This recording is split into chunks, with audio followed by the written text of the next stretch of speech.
እሺ ሰላም ዳዊት እባላለሁ። ዛሬ የምናየው የታሪክ ሂስትሪ ኤንድ ሂስትሪ ኤንድ ክራፍት የሚለውን ቻፕተር ነው። እንደ ታሪክ የመጀመሪያው ቻፕተር ታሪክ ምን ማለት ነው? ኦር ሂስትሪ ዋትስ ዘ ሚኒንግ ኦፍ ሂስትሪ እና ኤኒ ሂስትሪ ስተዲ ስናደርግ ምንድነው ኮንሲደር ማድረግ ያለብን የሚሉትን ነገሮች እንደ ቤዚክ የሆኑትን ነገሮች የምናይበት ቻፕተር ነው። ዋትስ ዘ ሚኒንግ ኦፍ ሂስትሪ ካለን ሂስትሪ ኢዝ ኤ ብራንች ኦፍ ሶሻል ሳይንስ የማህበራዊ ሳይንስ ዘርፍ ነው። ሰዎች ዋት ሂውመን ቢንግስ ዲድ ኢን ዘ ፓስት ወይም ሰዎች ከኋላ ወይም በፊት ያደረጉት ነገር ምንድነው? ትውቶቻቸው፣ ንግግሮቻቸው እንዲሁም ደግሞ ያደረጓቸው ተግባራት ፖለቲካል፣ ኢኮኖሚክ፣ ሶሻል፣ ካልቸራል ላይፎቻቸው ምን ይመስሉ ነበር የሚለውን በዝርዝር የሚያጠናልን ስለ ሰዎች ያለፈ ሁኔታ የሚያጠናልን የማህበራዊ ሳይንስ ዘርፍ ነው ሂስትሪ ማለት ነው። ሶ all changes in the development of societies is studied using history and ያለፉ ነገሮች በሙሉ በዛ መንገድ ይጠናሉ እና ፕሪሂስትሪ የምንለው ደግሞ አንድ ኮመን የሆነ ወርድ አለ ሂስትሪ በምናጠናበት ጊዜ። ፕሪሂስትሪ የምንለው ያው ሂስትሪ ኤቪደንስ ያስፈልገዋል ለመጻፍ። ያ ኤቪደንስ ከብዙ መንገዶች ሊገኝ ይችላል። ፕሪሂስትሪ የምንለው ሰዎች አርት ኦፍ ራይቲንግን ዲቨሎፕ ከማድረጋቸው በፊት ወይም መጻፍ ከመጀመራቸው በፊት የነበረው ታሪክ የሚመዘገብበት ፕሪሂስትሪ ይባላል ማለት ነው። ለምንድነው እንደዛ የሆነው? ዳይሬክት የሆነ የሰዎች ታሪክን የመመዝገብ ኢንቮልቭመንት የሌለው ነው።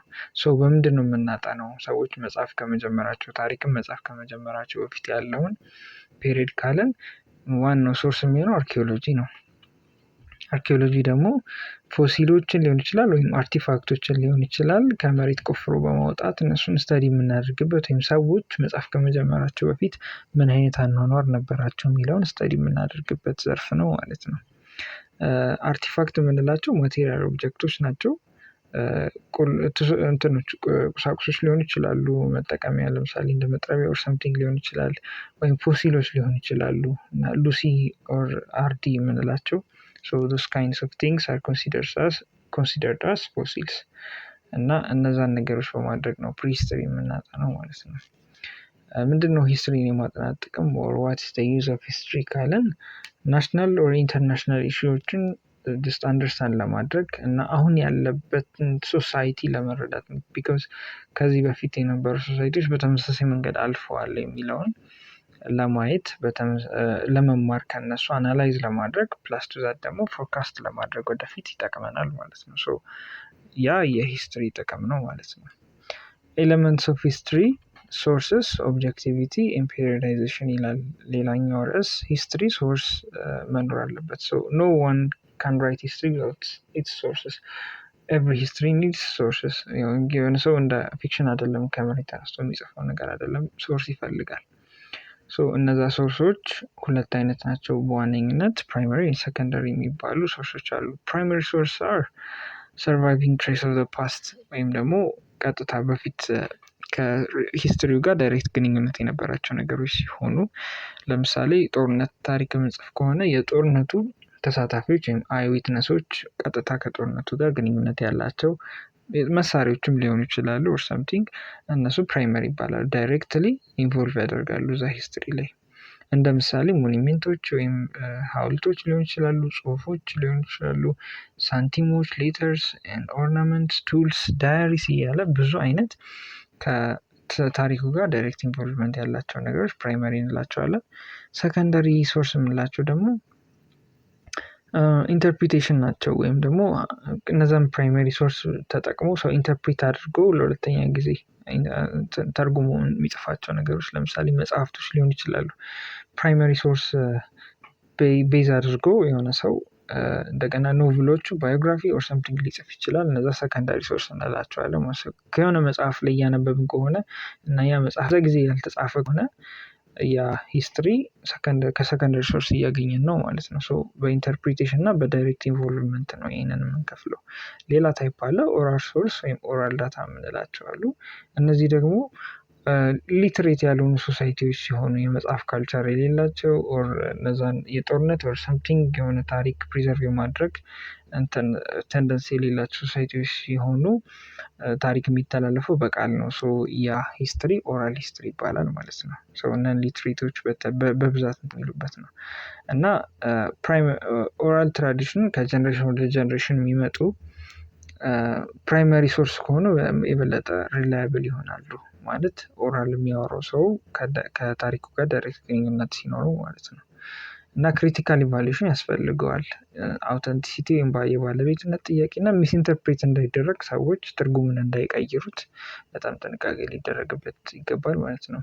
የኢትዮጵያን ሂስትሪ ሶርሶች ምንድን ናቸው ካልን ፎሲሎች፣ ሩይኖች፣ የኢንስክሪፕሽኖች፣ ክሮኒክሎች፣ ሌተሮች ብዙ ፕራይመሪ የሆኑ ከኦራልም ይኖራሉ። ብዙ ፕራይመሪ ሶርሶች የሆኑ ሶርሶች የኢትዮጵያን ሂስትሪ ለመጻፍ አገልግለዋል። እነዚህ በተለይ ጽሁፎቹ ደግሞ በሳባ፣ በግዕዝ፣ በአማርኛ፣ በአረብኛ፣ በግሪክ እና በሌሎች አውሮፓ ቋንቋዎች የተጻፉ ናቸው ማለት ነው።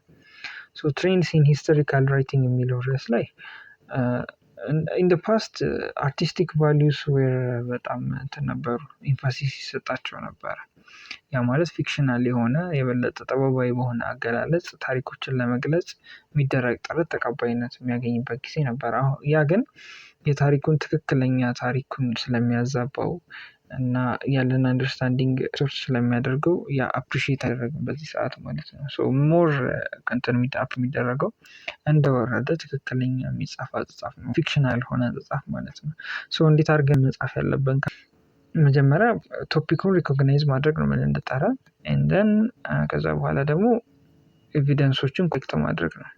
ከዛ እነዛን ኤቪደንሶች አውተንቲኬትድ መሆናቸውን ትክክለኛ መሆናቸውን ማረጋገጥ ይኖርብናል። እንደዚህ ፊክሽናል ባልሆነ በትክክለኛ መንገድ በሚገባ ሲምፕል ሪደብል በሆነ ወይ ፕሬዘንት ማድረግ ይጠበቅብናል ማለት ነው።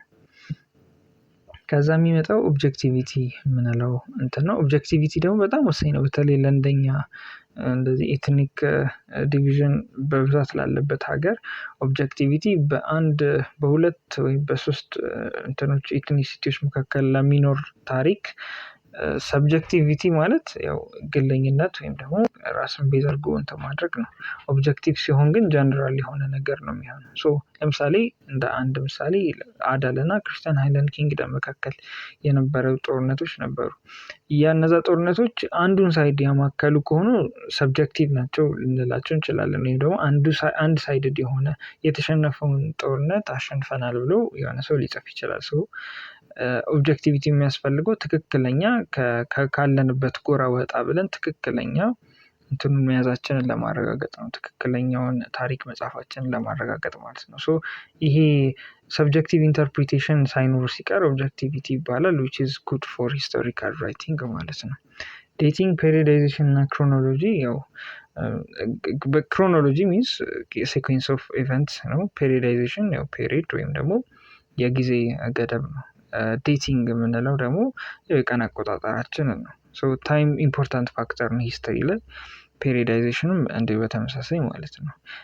ለምሳሌ ዲኬድ ማለት ያው 10 ዓመት ነው። ሴንቸሪ ማለት 100 ዓመት ነው። ሚሊኒየም ማለት ደግሞ 1000 ዓመት ነው። እነዚህ በተደጋጋሚ ሂስትሪ ስተዲ ስናደርግ የምንጠቀምባቸው ተርሚኖሎጂዎች ናቸው። ክሮኖሎጂ ደግሞ የኢቨንቶች ሲኩዌንስ ነው። በዚህ ዓመተ ምህረት እገሌ እንደዚህ ያደረገ እያለ የሚቀጥል ከሆነ ክሮኖሎጂ እንለዋለን። በዚህ ክሮኖሎጂካል ኦርደር ማስቀመጥ በጣም ትክክለኛ የሆነ የሂስትሪ አጻጻፍ ዘዴ ነው። ምክንያቱም ለምሳሌ በአፄ ቴዎድሮስ የነበረውን ዘመን ጠቅሰን ከዛ በኋላ በአክሱም ወደኋላ ከተመለሰን እንደገና ደግሞ ወደዚህ ወደ ደርግ አካባቢ ከመጣ እንደዚህ እያምታታን የምንሄድ ከሆነ ታይም ሲኩዌንሱን ማንጠብቁ ከሆነ የሚያምታታ ታሪክ ይሆናል። የመሰናሰን እድሉን በጣም ለመረዳትም ከባድ ይሆናል። ክሮኖሎጂ በጣም ወሳኝ ፋክተር ነው እዚህ ላይ ማለት ነው። ካላንደሮችን ስናይ ግሪጎሪያን፣ ኢስላሚክ እና ቢፒ ብሎ የጠቀሰው ነገር አለ። ግሪጎሪያን ካላንደር ያው ከክርስቶስ ልደት በፊትና በኋላ ያለው የካላንደር አቆጣጠር ነው። ቢሲ ቢፎር ክራይስት ነው። ኤዲ ደግሞ አኖ ዶሚኒ ወይም የር ኦፍ ዘ ሎርድ ይባላል። ስለዚህ በዛ መሰረት የምንቆጥረው ካላንደር ነው። ኢስላሚክ ካላንደር ደግሞ ሂጅራን ነው መሰረት የሚያደርገው። ኤች እና ቢኤች ይባላል። ቢፎር ሂጅራ እና አፍተር ሂጅራ። ሂጅራ ማለት ከመካ ወደ መዲና የተደረገ ጉዞ ነው። ያም እንደ አንድ መቁጠር ያገለግለናል ማለት ነው። ቢፎር ፕሬዘንት የሚል አንድ ሌላም አለ። እሱ ደግሞ ከአሁን ቢፎር ፕሬዘንት ዲስታንት ታይምስ ኢን ዘ ፓስት ዲስክራይብ ለማድረግ የምንጠቀምበት የሜተድ ነው ማለት ነው። ስተዲ ኦፍ ኢትዮጵያን ሂስትሪ ይላል። የዓለማችን በጣም ኦልደስት ሪተን ሂስትሪ የተገኘው ቻይና ነው። ያ ማለት ከዛ በፊት የነበሩ በሙሉ ምንድን ናቸው? ፕሪሂስትሪክ ናቸው ማለት ነው። እና 1000 ቢሲ አካባቢ የቻይኒስ ሂስትሪ ተጽፏል ብሎ ያገኙት እንትኖች ማለት ነው ሂስቶሪያኖች። ዌስተርኖቹ ደግሞ ኤንሸንት ግሪስ በደንብ የተጻፈበት ጊዜ ነበረ። ታዋቂው ሄሮዶተስ ይባላል። ከ481 እስከ 425 ቢሲ የኖረ ሰው ነው። ፋዘር ኦፍ ሂስትሪ ይባላል። ቱሲዲዲስ ደግሞ አኪሬትሊ የጻፈ ሰው ነው። ሞደርን ጊዜ ደግሞ በሰከንድ ሃፍ ሴንቸሪ በኋላ የመጣ ነው። ይህም ደግሞ ፋዘር ኦፍ ግራፊ ይባላል። እንደ ኢንዲፔንደንት ዲሲፕሊን በመሰረተ ሰው ማለት ነው። ኢትዮጵያን ስተዲ ደግሞ በ17ኛው ሴንቸሪ በጀርመን ሂስቶሪያን ዦብ ሉዶልፍ በሚባል ሰው ተጽፎ የተገኘ ሂስቶሪያ ኢትዮፒካ የሚባል እንትን አለ፣ መጽሐፍ አለ። እንደዚህ ተመዝግቦ የተገኘ ትክክል እሱ ነው ማለት ነው በዌስተርኖቹ ሳይድ። በ19ኛው ሴንቸሪ በኋላ ደግሞ ኢትዮጵያውያንም እንደዚሁ መሳተፍ የጀመሩባቸው ጊዜያቶች ናቸው። ሌት 19 ሴንቸሪ ማለት ነው።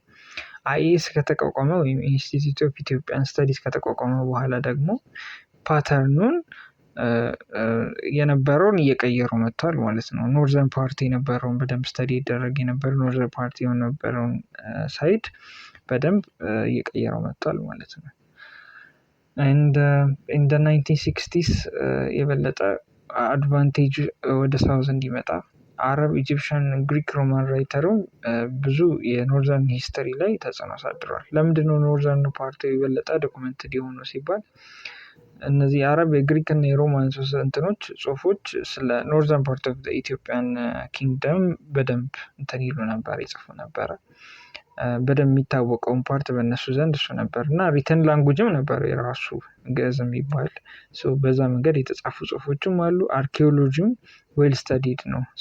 በኖርዝ እና በሳውዝ መካከል ያለውን የሂስትሪ ጋፕ የፈጠረው የሶርስ ነው እንጂ የኢንቴንሽን አይደለም ማለት ነው። ስለዚህ በሶርስ አቬይላቢሊቲ እና ኢንአቬይላቢሊቲ ምክንያት ነው ያ ልዩነት የመጣው ማለት ነው። ኢምባላንስ ኦፍ ሶርስ ስለነበረ ማለት ነው። ኢቭን ዘ ኖርዝ ፓርት ዌል ስተዲድ ቢሆንም ኮምፕሬሲቭነስ ወይም ሁሉን አቀፍነት የሚጎለው ነው እና ኦብጀክቲቪቲ በኢትዮጵያ ውስጥ ሂስትሪ ውስጥ በጣም ላክ የሚደረግ ነገር ነው። ያው እንዳልኳችሁ አንዱ የራሱን ነገር ፌቨር አድርጎ የመጽሐፍ ነገር ሲኖር ታሪክም ትክክለኛነቱን ለመረዳት ትንሽ ያስቸግራል። ያ ነገር ኦብጀክቲቪቲ ማጣቱ በጣም ችግር ነው ማለት ነው። በተጨማሪ ደግሞ ያው አሰች they were susceptible to bias ነበረባቸው ማለት ነው። ፊቸርስ ኢንተርዲፔንደንስ ኤንድ አቺቭመንት ኦፍ ሜጀር ሲቪላይዜሽንስ ይላል። የዋና ዋና ሲቪላይዜሽኖች ባህሪያት፣ ኢንተርዲፔንደንስ እና አቺቭመንት ያው ራፍሊ ለማየት ነው የተሞከረው እዚህ ጋር።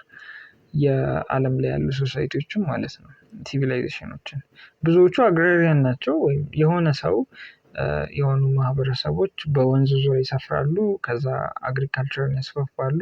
ከዛ በህዝቡ ቁጥር ይበዛሉ። ሲበዙ ስልጣኔ እየተስፋፋ ይመጣል። ብዙዎቹ የምናውቃቸው ስልጣኔዎች የተመሰረቱት ከወንዞች አቅራቢያ ነው።